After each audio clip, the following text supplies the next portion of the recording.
బాపట్ల జిల్లా Repalle Veeravalli Kotaiah function hall నందు రేపల్లె నియోజకవర్గ స్థాయి మహానాడులో పాల్గొన్న రాష్ట్ర రెవెన్యూ రిజిస్ట్రేషన్ మరియు స్టాంప్స్ శాఖ మంత్రులు శ్రీ అనగాని సత్యప్రసాద్ గారు, బాపట్ల పార్లమెంటు సభ్యులు శ్రీ తెన్నేటి కృష్ణప్రసాద్ గారు, రాష్ట్ర కార్యదర్శి శ్రీ గూడపాటి శ్రీనివాసరావు గారు, కృష్ణా పశ్చిమ delta project committee chairman Shri Pantani Muralidharrao గారు, రేపల్లె నియోజకవర్గ పరిశీలకులు మలినీడు రామస్వామి గారు మరియు తదితరులు.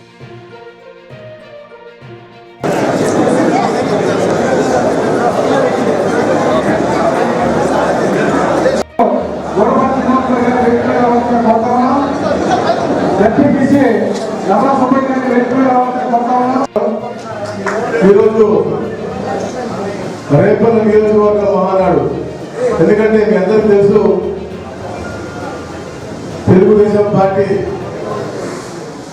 పెట్టిన తర్వాత ప్రతి సంవత్సరం కూడా స్వర్గీయ శ్రీ నందమూరి తారక రామారావు గారి యొక్క జన్మదినాన్ని పురస్కరించుకొని మహానాడు చేసుకోవడం, 2 సంవత్సరాలకు ఒకసారి మన వ్యవస్థలంతా కూడా పునర్నిర్మించుకోవడం, గ్రామ వార్డు నియోజకవర్గం మండలం జిల్లా రాష్ట్ర స్థాయిలో ఉన్నటువంటి పదవులన్నీ కూడా మనం మళ్ళా నియమించుకునే ఒక మంచి ప్రక్రియ కార్యక్రమం చేస్తూ ఉంటాం. మనకి ప్రతిసారి కూడా మరి ఈరోజు రేపల్లో ఈ కార్యక్రమానికి ముఖ్య అతిథులుగా వచ్చేసినటువంటి పెద్దలు మన డైనమిక్ ఎంపీ గారు, వారు చదువుకుని ఒక ఉన్నత స్థానంలో ఉండి తర్వాత తప్పకుండా ప్రజాసేవ చేయాలనే లక్ష్యంతో ఈ ప్రాంతం ఎంచుకుని ఇక్కడ ఎంపీగా పెద్ద మెజార్టీ వచ్చినటువంటి కృష్ణప్రసాద్ గారికి, అలాగే పెద్దలు గవర్నర్లు మన వెంకటసుబ్బయ్య గారికి, ఈ జిల్లా పార్టీ అధ్యక్షులుగా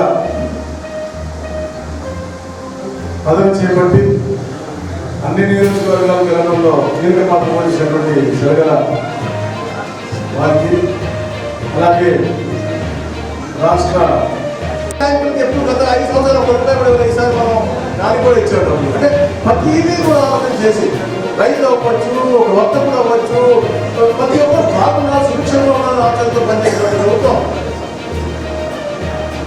ఈ గురువు చూసాం. మనం మత్స్యకార సదస్సులతో 20,000 ఇస్తాం, రేపు అన్నీ ఇస్తున్నాం. మీరు కూడా, ఎందుకంటే మనం 5 సంవత్సరాలు కష్టపడ్డా, నాతో పాటే మీరు ఉన్నారు. నేను ఎక్కడ బిజీ ఉన్నా కూడా మీరు కార్యక్రమం ఇచ్చే ప్రతి కార్యక్రమం మీరు చేశారు. నేను అసెంబ్లీలో చంద్రబాబు నాయుడు గారితో ఉండి నేను పోరాటం చేసినప్పుడు, మా తల్లి భువనేశ్వరమ్మ వాళ్ళు కేంద్రం చేసినప్పుడు కూడా మేము పోరాటం చేస్తున్నప్పుడు కూడా మీరు కూడా ఇక్కడ ఉండి చాలా పోరాటం చేశారు. చంద్రబాబు నాయుడు గారు అకారణంగా ఏం వేస్తే అద్భుతంగా మీరు మీ నిరసన తెలియజేశారు. దాంట్లో మీరు అద్భుతం ఎందుకున్నారంటే మీ యొక్క సమిష్టి కృషి ఎంత కూడా కలిసి ఎంతో బాగుంటారు. రేపు అదే దీంట్లో మీరు ఆలోచన చేయాలి. ఈ రోజు కూడా ఏదైతే మనం హామీలు ఇచ్చామో, ఏ విలేజ్ లో ఎలాంటి హామీ ఇచ్చామో అయిపోతుంది గుర్తు చేసుకోవాలా, నా దగ్గర తీసుకోవాలి. తప్పకుండా హామీ నెరవేర్చేదాకా చేసే బాధ్యత మీ అందరినీ. ఏ గ్రామంలో మనం ఎలాంటి అభివృద్ధి మనం ప్రామిస్ చేశామో ఆ గ్రామంలో చెప్పిన ప్రతి ఒక్క మాట ఎలాగే చంద్రబాబు నాయుడు గారు తప్పనితో పనిచేస్తున్నారు. లోకేష్ గారు ముఖ్యంగా ఆయన డిపార్ట్మెంట్ తో పాటు రాష్ట్రంతో పాటు కార్యకర్తల యొక్క అభివృద్ధి కోసం కష్టపడుతూ ఉన్నారు. అట్లా మనం కూడా మన రేపల గురించి కూడా తప్పకుండా మనందరం కూడా సమిష్టిగా కృషి చేసి మనం చెప్పినన్ని కూడా చేస్తేనే మన గెలుపు సాధన కోసం. నా లక్ష్యం ఉంటే ఎప్పుడు కూడా మీ హృదయంలో ఆ స్థానాలకు ఎక్కువనే ఉండాలి. దానికోసం నేను నా ఒక్కో ప్రాణంలో ఎంత చేయకుండా చేస్తాం. కానీ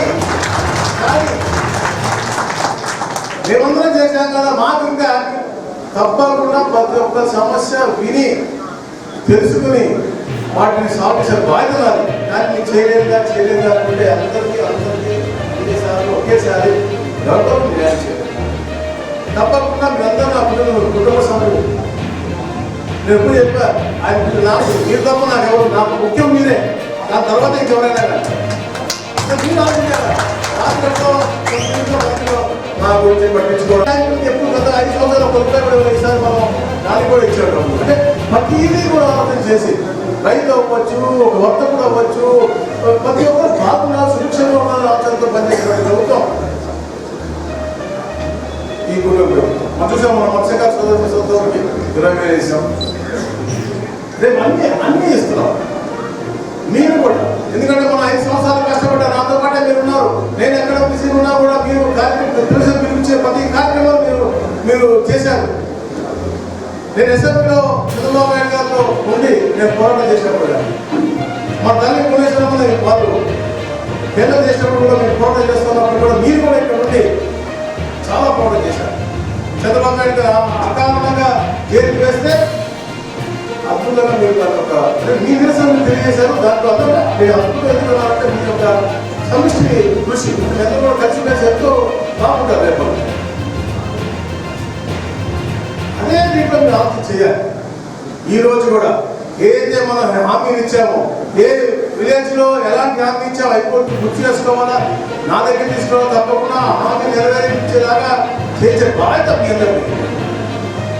ఏ గ్రామంలో మనం ఎలాంటి అభివృద్ధి మనం ప్రామిస్ చేశామో ఆ గ్రామంలో చెప్పిన ప్రతి ఒక్క మాట ఎలాగే చంద్రబాబు నాయుడు గారు తప్పకుండా పనిచేస్తారో, లోకేష్ గారు ముఖ్యంగా ఆయన డిపార్ట్మెంట్ తో పాటు రాష్ట్రంతో పాటు కార్యకర్తల యొక్క అభివృద్ధి కోసం కష్టపడుతూ ఉన్నారు. అట్లా మనం కూడా మన రేపటి గురించి కూడా తప్పకుండా మనందరం కూడా సమస్యగా కృషి చేసి మనం చెప్పినన్ని కూడా చేస్తేనే మన గెలుపు సాధన కోసం. నా లక్ష్యం ఒకటి, ఎప్పుడు కూడా మీ హృదయంలో ఆ స్థానాలకు ఎక్కువనే ఉండాలి. దానికోసం నేను నా గొప్ప ప్రారంభంతో ఎంత చేయగలను చేస్తాను. కానీ మేమందరం చేశాం కదా, మాకు ఇంకా తప్పకుండా ప్రతి ఒక్క సమస్య విని తెలుసుకుని వాటిని సాల్వ్ చేసే బాధ్యత నాది. కానీ మీకు చేయలేదు అనుకుంటే అందరికీ అన్నిసార్లు ఒకేసారి ఎవరితో న్యాయం చేయాలి. తప్పకుండా మీరందరూ నా కుటుంబ సభ్యులు. నేను ఎప్పుడు చెప్పా, ఆయన నాకు మీరు తప్ప నాకు ముఖ్యం మీరే, దాని తర్వాత ఇంకెవరైనా కానీ మా గురించి పట్టించుకోవడానికి ఒకసారి